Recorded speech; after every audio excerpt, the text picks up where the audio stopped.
Attention famille, voici un jeune à l'université. À cause du gros cœur, il est parti entrer dans la secte de ses amis. Aujourd'hui, voilà ses yeux qui sont en train de pourrir. Histoire vraie.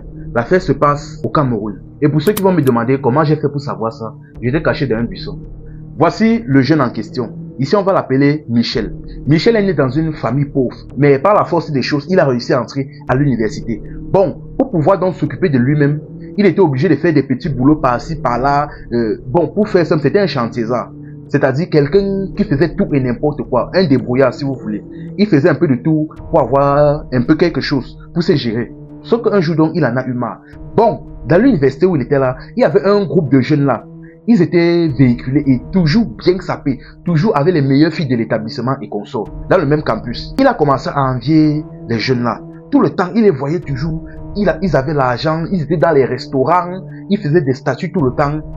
Au fur et à mesure, ça a commencé à attiser sa convoitise, son gros cœur. Là maintenant, un jour, il en a eu marre, il a pris son courage à deux mains.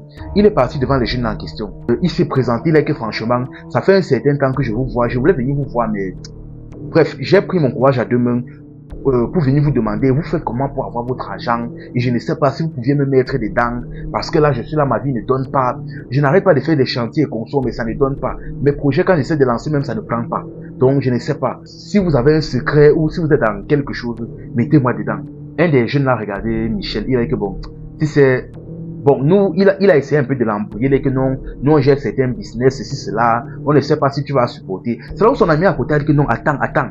Non, le type, si, il a quand même une bonne étoile. Je pense qu'il va pleurer au vieux. Il dit que tu es sûr, il dit que oui, il va pleurer au vieux. Il dit que, ah, il a encore opposé, tu es sûr, il dit que oui. Regarde, il dit que ok. Il dit que bon, ce qui va se passer, que non, il n'y a pas de problème, on va te mettre dans nos choses. Ce qui se passe, c'est que demain, si tu es d'accord, on va t'amener quelque part. Et ça va changer ta vie. Il a dit, il n'y a pas de problème. Il est que bon, ce qui se passe, c'est que tu dois rentrer, non, tu te laves. À partir d'aujourd'hui, tu ne touches pas une femme.